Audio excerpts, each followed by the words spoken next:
This is a download from Rutland Radio. Hello, and thank you for downloading the Rutland Radio podcast from rutlandradio.co.uk. This is where you can hear the best bits from the last week.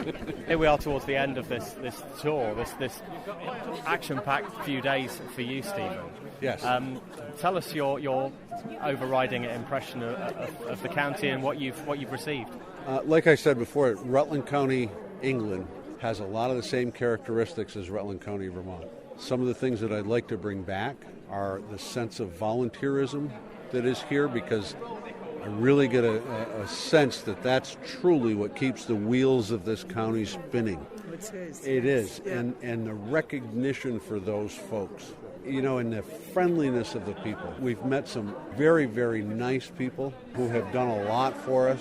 To have people come in a community gathering like this and come up and tell you stories about Vermont, or simply to say hi, it's glad to meet you. It's very moving. And this ceremony today is one of the most moving ceremonies I've been involved in my 38 years in law enforcement. It was positively well put together, and the involvement of the kids. When I got into this job, I got into it for the kids, and the involvement of the kids and the things that they said, and seeing Sarah interact with her peers and the public, and it's just very, very moving. And you had a ceremony of your own just at the end. Honorary member Sarah Furness, High Sheriff of Rutland, England, is hereby appointed as an honorary member of the Rutland County Sheriff's Department, Rutland, Vermont, USA. Which you presented to Sarah, only the third time this has ever happened. That's the third time it's happened. It's not something that we do lightly. My office manager is an honorary member. She's been with us for 30 years, and frankly, if she resigned tomorrow, I'd resign the next day.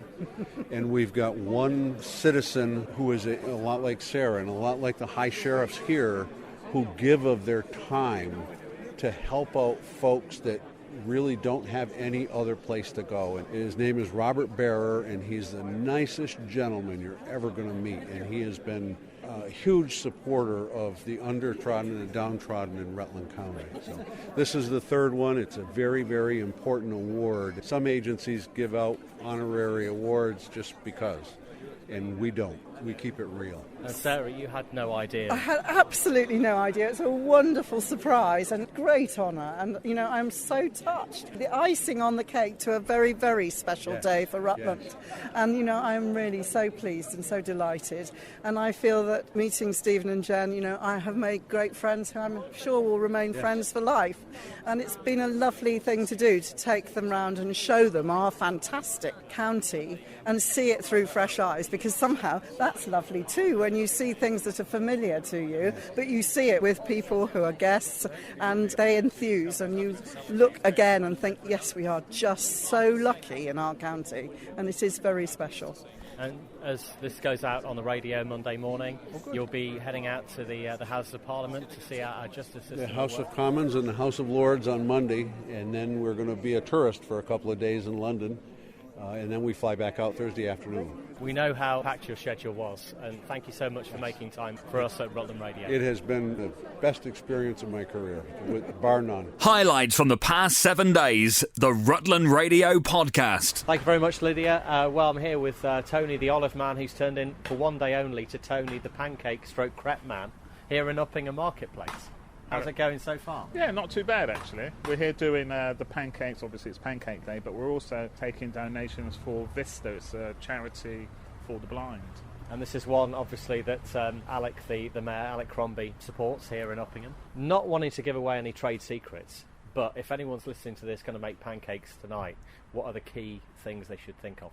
Well, use a very hot pan, put the eggs on until they're black, and the pancakes are absolutely disgustingly horrible and look nasty, and then pop along to Uppingham Market and come and buy one off me, and put a donation in the bucket, and there we have my trade secret.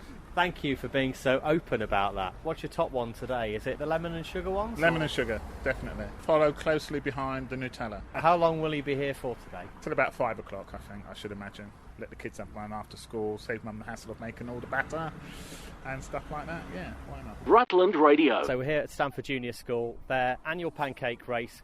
We're here with 4 Year 6 classes. Now, Mr. Slack, you normally do quite well with your class. Yeah, it's been running it for a few years now. My class managed to win it a couple of times, so we're looking optimistic and confident today. I seem to remember, Mrs. Britton, didn't you do rather well last year? I think we normally win, actually, and I've got a cracking team That's what this Mr. year. Slack just said, actually. Yeah. Right, Year 6. Welcome. And here they go now.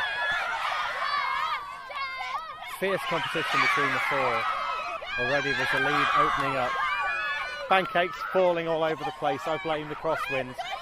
Lydia, you need to tell me your experience of pancake races. Is it something you've done before? I have never done a pancake race before in my life, but this looks very intense.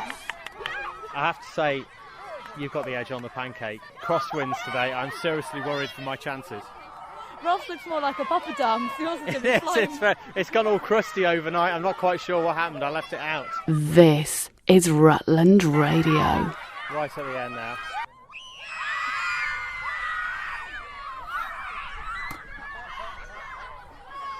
Right, give them all a great clap.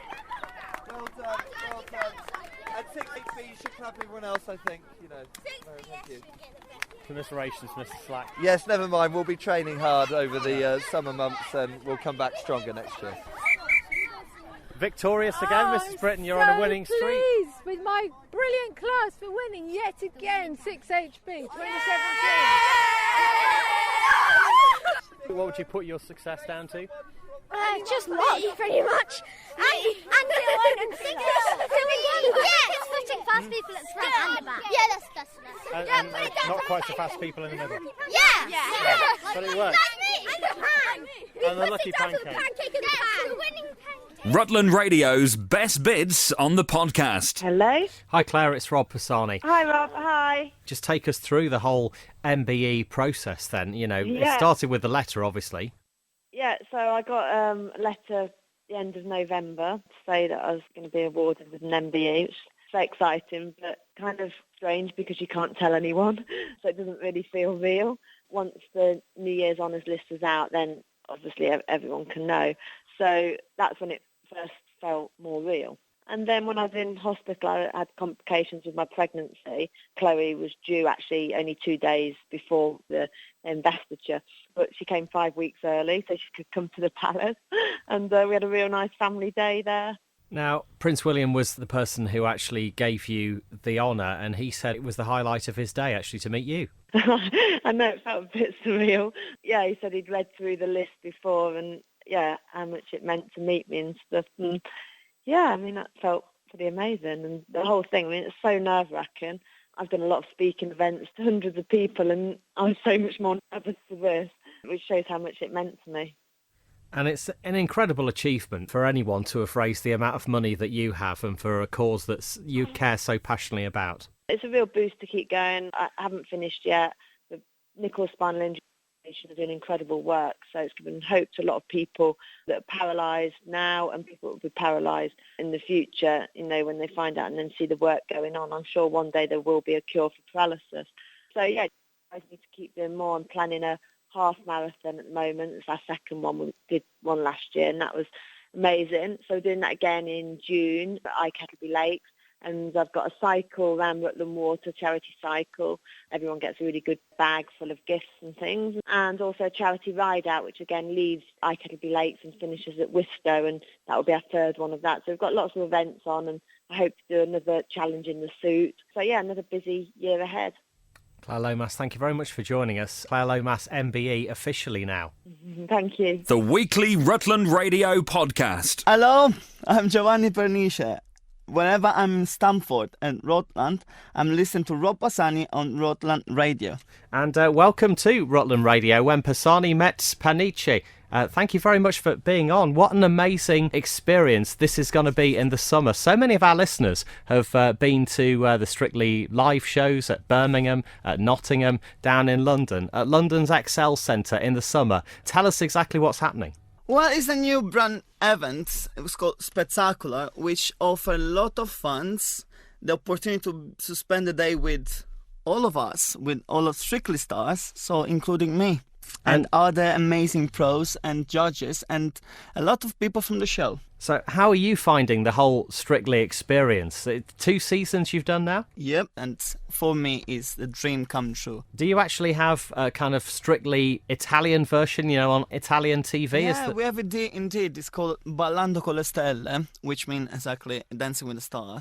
And it's a little bit smaller than the English one, to be honest. So the English one is really like, the premiere This one. one is the best one, let's say this. Tell us what it's like actually in the season, because you have so many dances to put together. You have no idea of your celebrity partner's ability. How many hours are you actually working on those routines? So every year is a different challenge because, again, it's dependent which celebrity you go.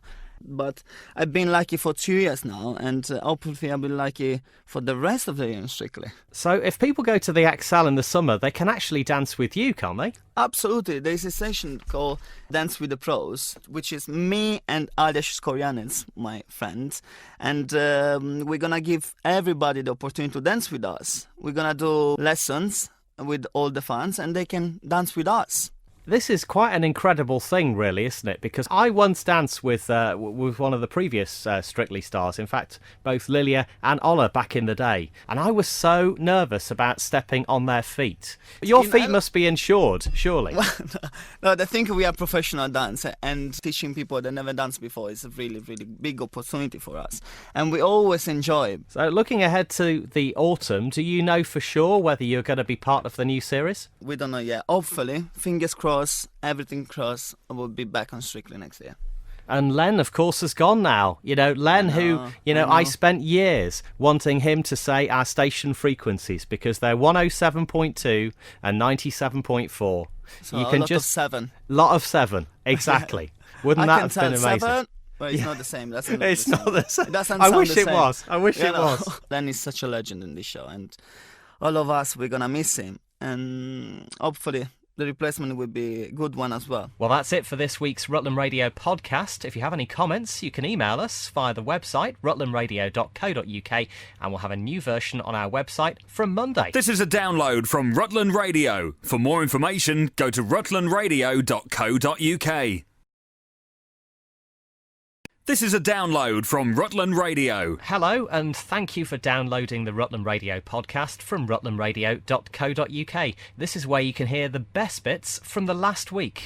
Thank you, Rob. So I'm in Stamford at the moment at Walker's Bookshop with Hilary Spires. How are you? I'm fine, thank you. So you're doing a book signing here today, and it's all about your new book. It is. It's my second book. It's called Hester and Harriet, Love, Lies and Linguini.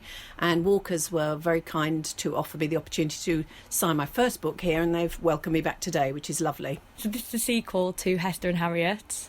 Yeah, it's a sort of sequel. You don't have to have read the first book, but the same characters appear. But in the second book, you get enough of their backstory to be able to follow what's happened to them subsequently. Yeah.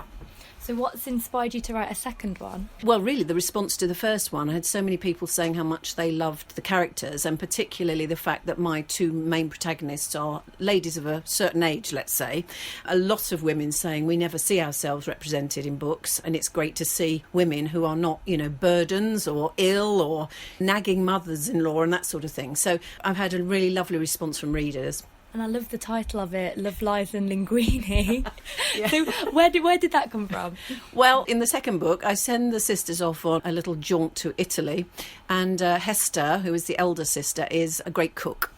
So, in fact, she ends up doing some cooking while she's there. So that was kind of where it sprang from. Lovely. So where can people find your books or any more information about you? Well, it's published by Allen and Unwin. You can obviously get it on Amazon. And Walkers have got a good stock. So lovely to buy from your local bookshop, obviously, if you can. Perfect. Thank you very much. Rutland Radio. Morning, Rob. Yes, I'm at the railway station in Stamford, and I'm with Phil and Peter. Phil, good morning. Good morning. How's trade? It's been very good early trains from 6:30 onwards.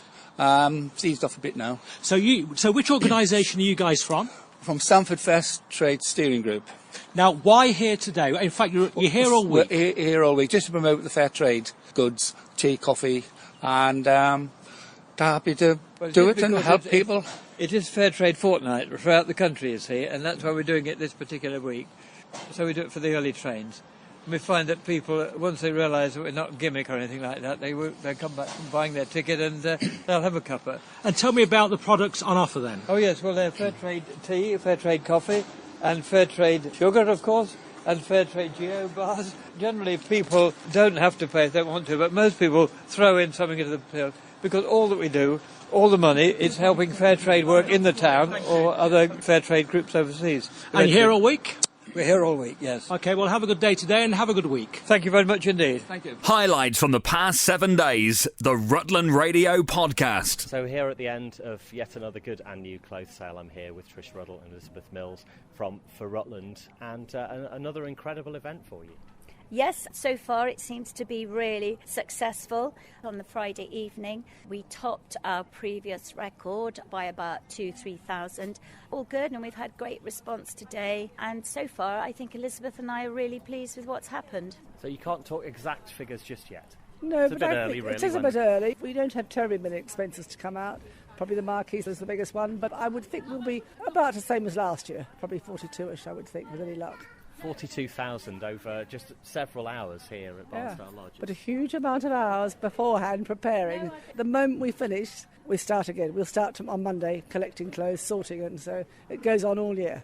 So never throw out anything, just give us a ring and we'll store. And all this goes to Loros? There'll be a certain section of clothes that go off to Loros, and the Loros team are here and they pack everything away.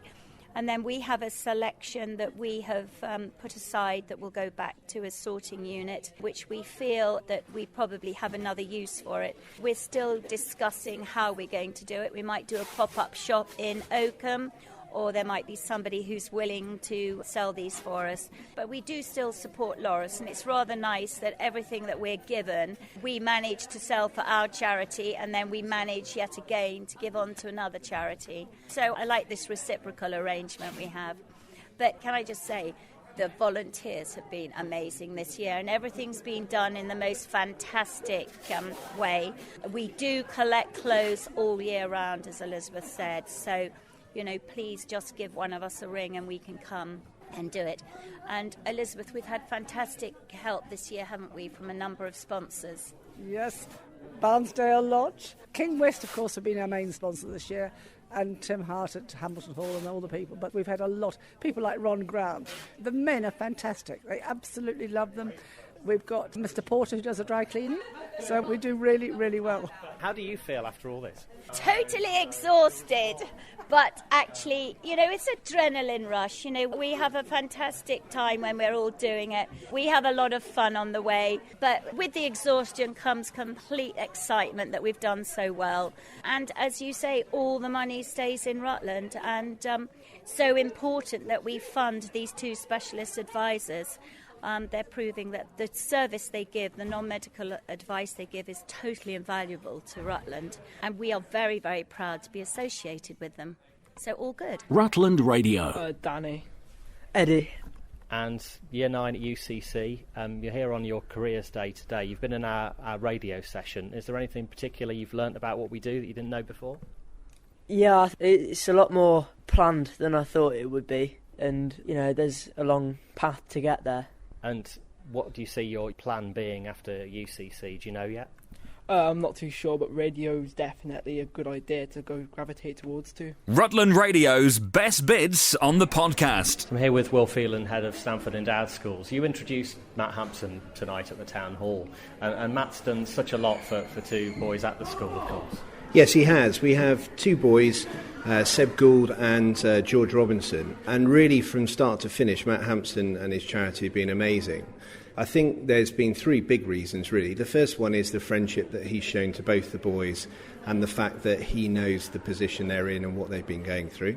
I think the second reason is that as a trustee of George's charity, and I know this was the same for Seb's charity, they've really helped us from the position of how we engage as a trust. And I think thirdly, he's just been brilliant with us in helping us to raise money and guidance on raising money and helping us to get the most from our money. So he's a remarkable bloke, and it was really easy for me to talk about him this evening because he is such an amazing chap and an amazing character. Now, George Robinson has had a very big week. Yes. His play is about to hit the stage. Yes. We've got the Crucible that's happening at the endowed schools at the moment, down in the Arts Centre, and George has had a big part to play in that. And I think George is doing terrifically well. We're very, very pleased with him. Can't be easy going into a different type of learning in A-levels, but he's gone into that very strongly. He's got an unconditional offer to Birmingham University to read philosophy, and we're very excited about his future, and I think he's excited about it as well. We still meet very regularly as a trust, and Simon Robinson, George's dad, is on that trust, and I think that, I've said it before and I'll say it since, being associated with George's trust and George has probably been one of the most powerful things that I've done in my life, really, in my career. So yeah, I'm delighted to be involved with George. Rutland Radio. Well, Deborah, thanks very much for coming into Rutland Radio. Tell us firstly about Richard. I know that's probably the hardest place to start, but you know, it's I imagine he's one of these people that a lot of people knew and never forgot him. I think that's absolutely right, Rob. He was fairly larger than life. He loved life. He loved doing things. He loved cycling around Rutland Water. He loved music. He liked dancing, and kind of music was always Motown, Northern Soul, hence sort of people who know him with his scooter and sort of going back for many years. So, yeah, he was a fun-loving guy. And, you know, the sort of age that he was taken, I mean, that is truly shocking. You know, every time I've looked at that, you know, 50 and, you know, all of a sudden he's taken away from you. Yes, absolutely. I was devastated and, well, I suppose in all honesty I still am, but life has to go on, and I always believe that out of bad comes good. He had only 11 weeks after celebrating his 50th birthday party. What actually happened then? Because it's extremely sudden. He went to work on Tuesday the 2nd of June 2015, and on his way home from work he stopped to get some petrol, as you do, collapsed, had a massive heart attack, and was taken obviously to Peterborough City Hospital. And once the police had found me, obviously I then was taken to the hospital and the critical care unit. Within 2-3 days, he'd passed away. This evening is to say thank you to them and the amazing work that they do. It is. I set up the Richard Marsh Memorial Fund last year, and in some ways for me it was more about raising awareness of what the critical care unit do, and I always considered that they were a bit of an unsung hero. All wards in hospitals are important, but it's a very unassuming department. It's small, full of very highly experienced nursing and doctors staff, but it was for me something that I wanted to give back to because of the care and dignity they showed Richard, and indeed me and our family at that time. So, it's the William Cecil, 25th of this month. Yes. You've got lots of tickets sold, tables filled already, and room for more. Please, if possible. I want it very much to be a fun evening. This isn't about being morbid about Richard. This is about trying to give those who didn't have the opportunity to know him an idea of the kind of character and personality he was, and doing the things that he loved was a typical night like this. So if Richard was organising a party, this is the kind of thing he'd do? He probably wouldn't have organised something like this, but yes, he would have always wanted to be, to get dressed up and obviously to look really smart, and he was always a very sharp-dressed man. So where do people get tickets from, and how much are they? The tickets are £65 per person. They are available via the website rememberingricchard.org.uk. And what sort of evening is it? Obviously food, dancing, music. Well, it's a black tie and tiara ball, so I'd like to think this is going to be a very glamorous affair. We're having a bubble reception followed by some raffles and some games and some words and some dancing. So a good opportunity for everybody to meet everybody who wants to come and support this, what I believe a truly valuable cause. Deborah Cassom, thank you very much for joining us here at Rutland Radio, and here's for this amazing night, really, just to raise some money for what is, you know, a service you never quite know, do you? You never know, you know, we could be talking today and, you know, who knows could be in there next. Exactly, Rob. None of us know when we're going to stop for petrol and not come home. The weekly Rutland Radio podcast. Well, Matt, first, thanks for coming over to Stamford and sharing your experiences with people here. Absolute sellout. There wasn't a single seat to sit on anywhere. Yeah, it's great to be here. The support I receive from all walks of life is amazing, and the word's getting out there about the foundation and the work that we do. And just seeing over the last few days that Furniture Village have given you £100,000 for the Get Busy Living Centre. Yeah, one of our trustees, Peter Harrison, owns Furniture Village, and yeah, he actually made up to 100,000. He was initially 80,000. What's the timescale now for the new centre at Borough on the Hill? Flatten the land. We're looking to get the steels in early next week, and then we're going to hopefully completion date looking in September. And could you describe it in a nutshell what you're hoping the centre will do and bring for people? I think the centre will offer people hope and a purpose after a serious injury through sports. There's a lot of people out there who are at a bit of a loose end in their lives when they come out of hospital and they don't know where their lives are going to go. But we want to show them and portray this positive message through the work of the foundation and get people together and share experiences. Rutland Radio. My name's Pamela Cooper. And here we are in the village hall in Harringworth, and there's barely a seat here today for the Lent lunch. You do this every year? We do this every year, yes, and we're very well supported by the walking groups.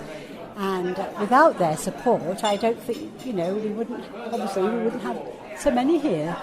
So we're really, really pleased that they support us. Now, I know there are various Lent lunches around many parts of our area, on various different days for different causes. Tell us about your cause. Well, this year we're doing it for a cause, it's called Porter's Progress.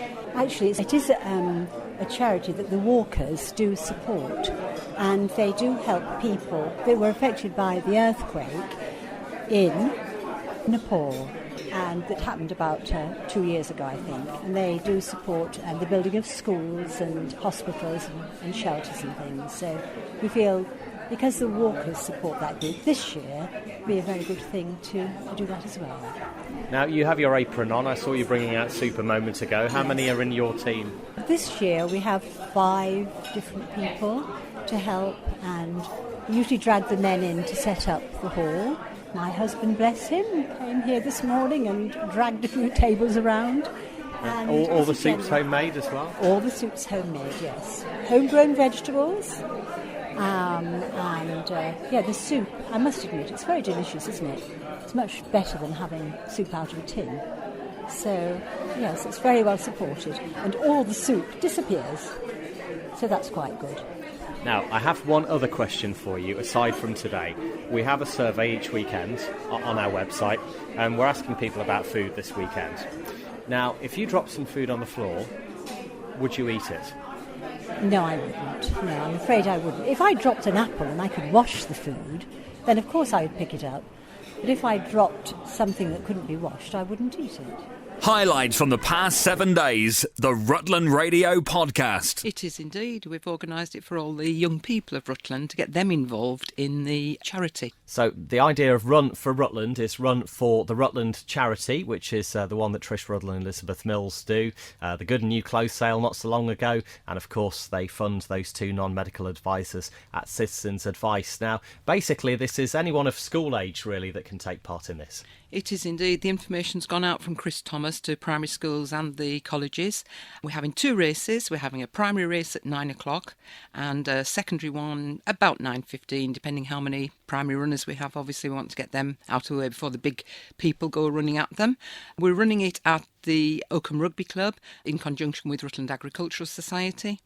And basically, it's going to be a fun morning. Northfield Farms will be there, where you can buy your breakfast or your refreshments. And hopefully it'll be a really good kick-off to the celebrations of Rutland. Now, you're looking for organisations to help you with this. Tesco have already come forward and offered fruit for all the children, all the runners. We'd like someone to sponsor perhaps a bottle of water for each of them. But the major things is the banners, the publicity, and, of course, every runner will receive a certificate and a medal, and they don't come for nothing, so we've got to pay for those. And also there'll be a trophy for the school or educational establishment that raises the most sponsorship in both areas. So that's the primary school run at 9 a.m. and the secondary school run at around 9:15. Run for Rutland. It's happening on Saturday the 1st of April. If you go to school in Rutland, if you don't know about this yet, you soon will. And how actually do people get signed up for this? There's an entry form, a letter, poster gone into each school. If your child hasn't brought information about it, please get them to ask in the school. The information has gone into every single one, and we really would like to get every school on board. It would be great. How far is it? It'll be for the primary about 2.5k, but obviously it's done at their own pace. It's not a race as such, and the secondary will be 5k. Rutland Radio's best bits on the podcast. Do you make beer with cold water, Peter Atkinson? Yeah, you do, and some hot water too. Handy. Yes, welcome to Rutland Radio. This is Peter Atkinson from the Grain Store, and we are naming the ale at Rutland Radio. This is the 1st of April. It's going to be served for the first time at Oakham Castle, and it's all part of the Rutland 20th anniversary Independence celebrations. Now, back then, of course, it was Ruddles, and that's sort of where your roots lie for the Grain Store ale, isn't it? It is, yeah. We were founded in 1994 by a fine local gentleman called Tony Davis, who was the head brewer and production director at Ruddles. Sadly, when they closed, and he decided that he'd do his own thing. He went hot buying around the world for a while, and then set up the Grain Store in 1994. So, naming this ale, what kind of ale are people actually naming? What's it going to taste like? Well, it's for this time of year, it's a sort of a dark golden, slightly russet-coloured spring beer. So it's a lovely fresh taste, a little bit hoppy, tiny bit citrusy. It'll be a nice pint. Now, you've had many different, ales over the years. I remember Rutland Welcome when Prince Charles came here. Of course, the Osprey for all the amazing work at Rutland Water. How did you, whittle down these huge amount of names that we had here? It was a terrific response, actually. It kept me up for a couple of hours last night going through them. We tried really hard to pick something that meant something to Rutland. It's very difficult. It's the hardest part of brewing beer, and coming up with new beers is coming up with a name. The beer part of it's quite easy, but some really good responses, and we wanted something that was relevant and meant something to Rutland, really. I was just looking down the list myself, and I noticed Pisani Gold, Pisani 17. I'm not sure who Pisani 107. Who entered those, but it wasn't me. I'm sure Mrs. Pisani is at home listening now. But very proud of the mention. Yeah. She is. Right. So the name of this Rutland 20th anniversary ale for Independence weekend is. I feel like we should have a drum roll, but we should. But let's not. Indeed. We've decided to pick something which hopefully people will get the reference, and we've gone with Raddleman. And Raddleman, or Raddlemen, Robert Herneman suggested Raddleman, and Caroline Thomas Raddlemen. So I guess it's kind of jointly theirs, isn't it? I guess it is, yeah. Raddlemen ale will be sold over the bank holiday weekend, the celebration weekend, 1st and 2nd of April. Yes, very much looking forward to that down at the castle. That'll be a lovely event. Wonderful. Peter Atkinson of the Grain Store, thanks very much for joining us on Rutland Radio this morning. And we have officially named Raddlemen Ale. Well, that's it for this week's Rutland Radio podcast. If you have any comments, you can email us via the website, rutlandradio.co.uk, and we'll have a new version on our website from Monday. This is a download from Rutland Radio. For more information, go to rutlandradio.co.uk.